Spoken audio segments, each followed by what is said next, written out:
It's a great lesson for folks that want to get involved in politics. Just show up, get involved at the local level. That was Charlie's admonition to young people that wanted to get involved in politics all the time. Get involved with the campaign. By the way, get involved with Biggs for Governor. BiggsForGovernor.com. Yep, absolutely. So you were a lawyer, though, as well. Yes. So how long before you were practicing attorney before you ended up joining the state ledge? Yeah, so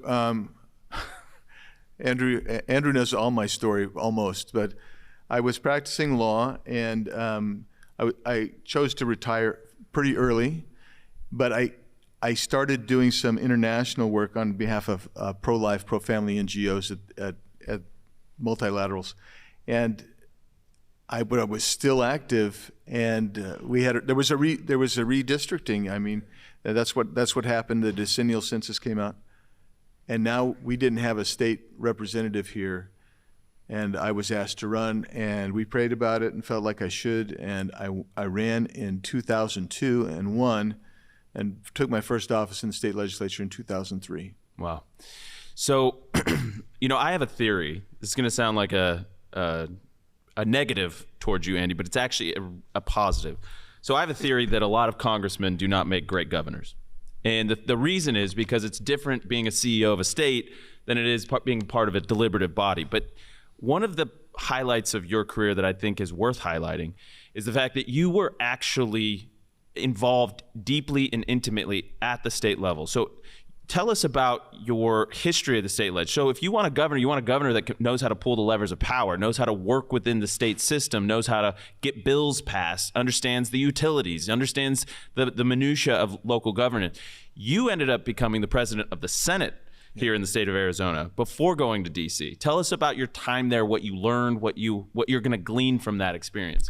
Yeah, I think that is really going to be helpful because of my position as Senate President. I also was essentially writing the state budget, so I know the lines. I know what we're going to spend, and I know kind of where this is going.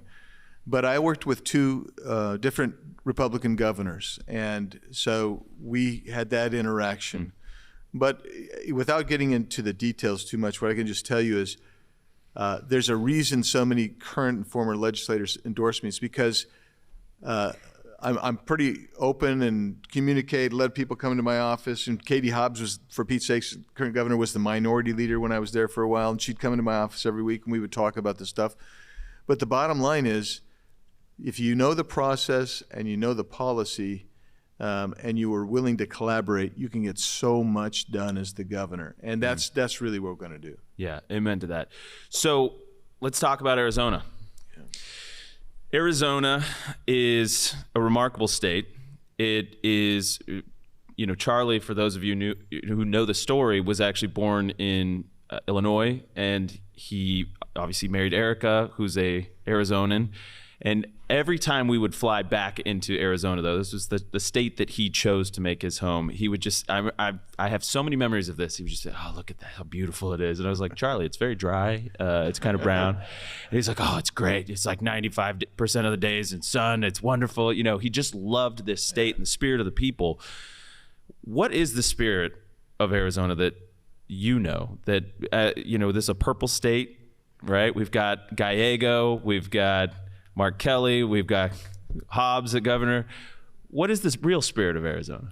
Well, so that the purpleness is really an aberration in my mind, because what this state really was historically, it was for rugged individuals who would come out and make their way. They weren't looking for government to kind of take care of them. But I mean, the spirit of the state still remains strong that way. I mean, you look at it, we're still a center right state. Oh, yeah. And when you start looking at it, like our water situation, no other state in the country did what Arizona did. We took a desert state when you had 50,000 people living in this current metro area, that's 5.5 million people, and they built a series of dams to bring water to it. I mean, that we're still using today. That's what we are. Yeah, yeah. So, but things are not going as well currently. You had a bunch of tweets, a series of tweets where you mentioned that Arizona has fallen into the bottom 5 as far as wage growth, the bottom 5 of new job growth. We've got a housing issue. What are the top 3, 4, whatever issues that you see plaguing the state of Arizona? Well, first of all, we've lost the American dream here in this state, perhaps across the country in many ways. So the first issue for me is to restore that, and that means that you have to facilitate and create an atmosphere where young people or new families can buy a single-family home and be able to afford to buy that home. Now, why is that? Because when people buy this home for the first time, they form families, right? And when you form families, that's when you keep your culture, your society, your history.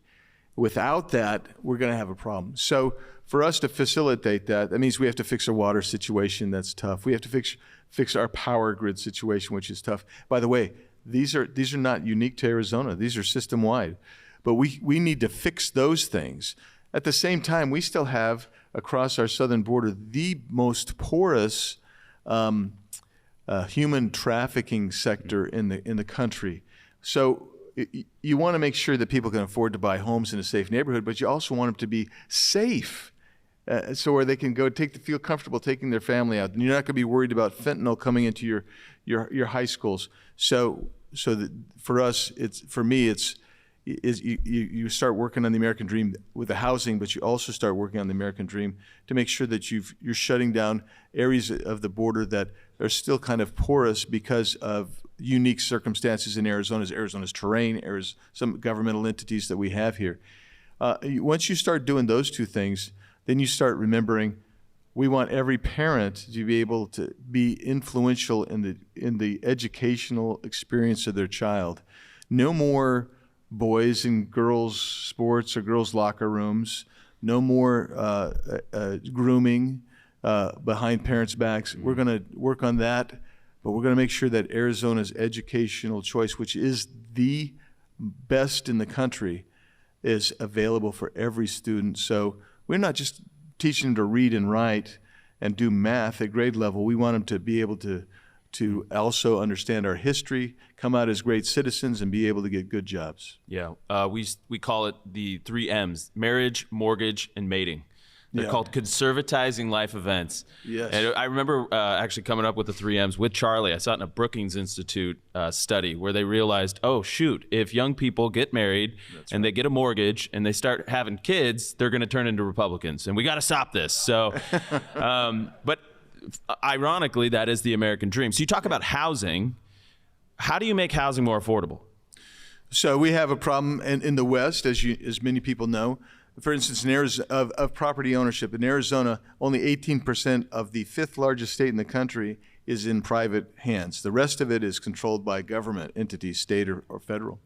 And that means that, for instance, in the Phoenix metro area, you have whole swaths of land which would be normally suitable to build single-family homes on. What you're getting instead is a dormant asset because it's sitting there being owned by the federal or state government. So you have to open that up, and 25% of development in Arizona is usually the land cost. But the other thing is you reduce cost. About 30% of it is permitting. Seriously? Yeah. 30%? Yeah, wow. In Arizona. So you have to make sure you take care of the regulatory environment that's in place. And when you take care of those two things right there, all of a sudden the cost of, say, a first-time home becomes rational and affordable, and that's really what you want to do. What about business investment, job growth, wage growth? How do you bring that back to this state?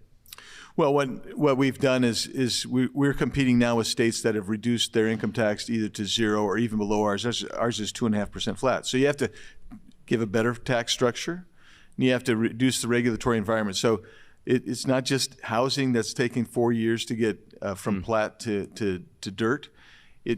It's taking that long on all kinds of businesses, and you have to facilitate that. And where we do facilitate it, we see jobs come in. So we recently did one for a group called Hadrian out of LA County, and they came in and they're hiring 350 Arizonans to work in that high-tech manufacturing plant. All right. Hope you're enjoying this interview with Andy Biggs. I want to tell you guys about All Family Pharmacy really quick. These guys are based out of Florida, and they've built an amazing company that can help you all over the country. And they have flipped healthcare on its head. Do not wait to get sick. I don't know how many times I'm going to have to tell you that before you go to check these guys out. It's affordable. It's proactive. It is the embodiment of a conservative principle that you have the power to take care of yourself when you need to. You have the power. You have the right pharmacy now, and that's allfamilypharmacy.com, allfamilypharmacy.com. You order your prescription and medications before you get sick. Keep them at home and have them ready when you need them most. Everything is done online. Even a licensed doctor will review your request online to make sure it's all buttoned up, and your medication shipped straight to your door. Couldn't be easier. Stock up. Antibiotics, antiviral, Tamiflu, ivermectin, hydroxychloroquine, mebendazole, methylene blue, even your daily maintenance meds and more. Check them out today. Allfamilypharmacy.com. Use code KIRK10. KIRK10 at checkout to save 10% on your next order. We'll be right back.